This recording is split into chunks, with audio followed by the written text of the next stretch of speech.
नमस्ते, मैं डॉक्टर मेघना पांडे, कंसल्टेंट फिजिशियन और इंटेंसिविस्ट। आज हम बात करेंगे डायबिटीज़ और उससे होने वाले कॉम्प्लिकेशंस की। अब डायबिटीज़, जैसे कि आप सब जानते हो, साइलेंट किलर कहलाया जाता है। क्यों? क्योंकि डायबिटीज़ में कई बार कोई लक्षण नहीं होते, तो इसके निदान और ट्रीटमेंट करने में कभी कभी काफ़ी देर हो जाती है। पर ये ऐसी बीमारी है जो अंदर ही अंदर अपने ऑर्गन्स पे, अपने अवयव पर घात करती रहती है। अब डायबिटीज़ में कॉम्प्लिकेशंस होने का मुख्य कारण क्या है? अब डायबिटीज़ में शुगर लेवल ज़्यादा होने के कारण क्या हो जाता है कि जो अपनी रक्त वाहिकाएं हैं, फिर वो छोटी हो या बड़ी हो, संकरी हो जाती है और उसकी वजह से आगे जितना खून का सप्लाई होना चाहिए उतना होता नहीं है। ये एक मुख्य कारण है डायबिटीज़ के कॉम्प्लिकेशंस का। अब अगर डायबिटीज़ के कॉम्प्लिकेशंस की बात की जाए तो इसका सबसे मेन या घातक कॉम्प्लिकेशन है एथेरोस्क्लेरोसिस। एथेरोस्क्लेरोसिस यानी जो अपनी रक्त वाहिकाएं हैं उसमें फैट प्लाक्स यानी चर्बी की गांठें जम जाना, जिसके कारण आगे खून का पहुंचना मुश्किल हो जाता है। इसके कारण अब एथेरोस्क्लेरोसिस की वजह से आपको हार्ट अटैक आने की संभावना बढ़ जाती है या स्ट्रोक यानी लकवा होने के चांसेस बढ़ जाते हैं। अगर पैरों में खून का सप्लाई बराबर ना हो तो आपको चलने पे पैरों में दर्द हो सकता है।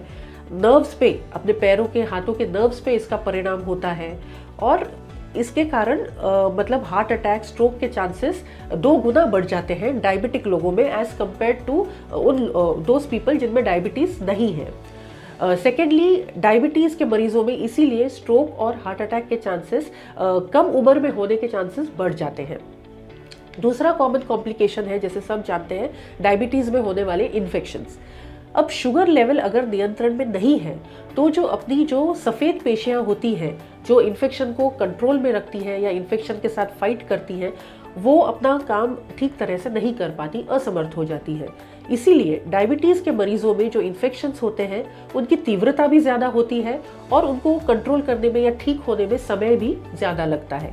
कई बार तो ऐसा होता है कि पेशेंट इन्फेक्शन लेकर आता है और तब पता चलता है कि इसको डायबिटीज़ है।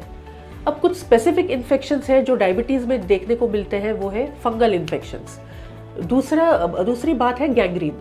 अब कई बार क्या होता है कि पैरों में खून का सप्लाई कम होने की वजह से वहाँ पे अल्सर, चोट लग जाती है, उसका अल्सर बन जाता है और फिर वहाँ पे इन्फेक्शन हो जाता है जो ठीक नहीं होता और फिर वो इन्फेक्शन बढ़ते जाता है, नीचे जो हड्डी होती है उस तक पहुँच जाता है, जिसे हम ऑस्टियोमाइलाइटिस कहते हैं। या तो फिर वो इन्फेक्शन जो अगल बगल के टिश्यूज़ हैं उनको पूरी तरह से नष्ट कर देता है, जिसे हम गैंग्रीन कहते हैं। तो अगर गैंग्रीन हो जाए या बोन तक अगर इन्फेक्शन पहुंच जाए, हड्डियों तक इन्फेक्शन पहुंच जाए, तो कई बार एम्पुटेशन भी करने की ज़रूरत पड़ सकती है। तीसरा कॉमन कॉम्प्लिकेशन जो डायबिटीज़ में देखने को मिलता है वो आँखों से संबंधित है। यानी जो आँखों का पर्दा होता है, रेटाइना, उस पर जो रक्त वाहिकाएँ होती हैं उसमें से लीकेज होते रहता है, जिसके कारण डायबिटिक रेटाइनोपैथी डेवलप हो जाती है। दूसरा कॉमन कॉम्प्लिकेशन है कैटरैक्ट, जो अपने आंखों के लेंस पर इफेक्ट करता है। तो दोनों कंडीशंस में पेशेंट को देखने में तकलीफ महसूस होती है।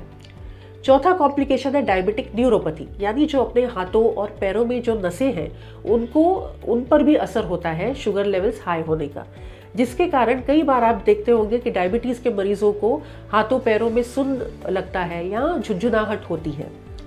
पांचवा कॉम्प्लिकेशन है डायबिटिक नेफ्रोपैथी। डायबिटिक नेफ्रोपैथी यानी किडनी पर असर होना। तो किडनीज में से प्रोटीन लीक शुरू हो जाता है और धीरे धीरे करके इसका परिवर्तन क्रॉनिक किडनी डिजीज में हो जाता है और इस स्टेज पे आपको डायलिसिस की ज़रूरत पड़ सकती है। तो अगर इन सब कॉम्प्लिकेशन से अपने को बचना है तो हमें क्या करना होगा? एक तो अगर आपको फिलहाल डायबिटीज़ नहीं है तो ये अच्छी बात है, आपको फिर भी आपके डाइट और एक्सरसाइज पे ध्यान देना है। आपको साल में कम से कम आपका sugar, fasting, post lunch sugar और HbA1c, ये तीनों चीज़ें साल में एक बार चेक करनी है।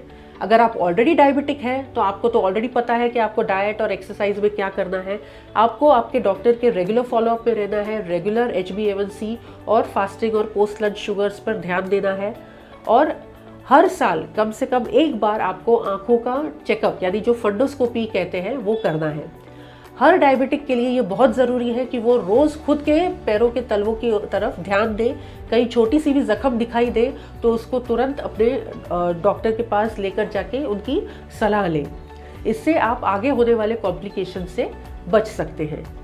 आपको अगर इस टॉपिक पर कोई भी डाउट हो तो आप मुझे नीचे दिए गए नंबर पर व्हाट्सएप कर सकते हैं। धन्यवाद।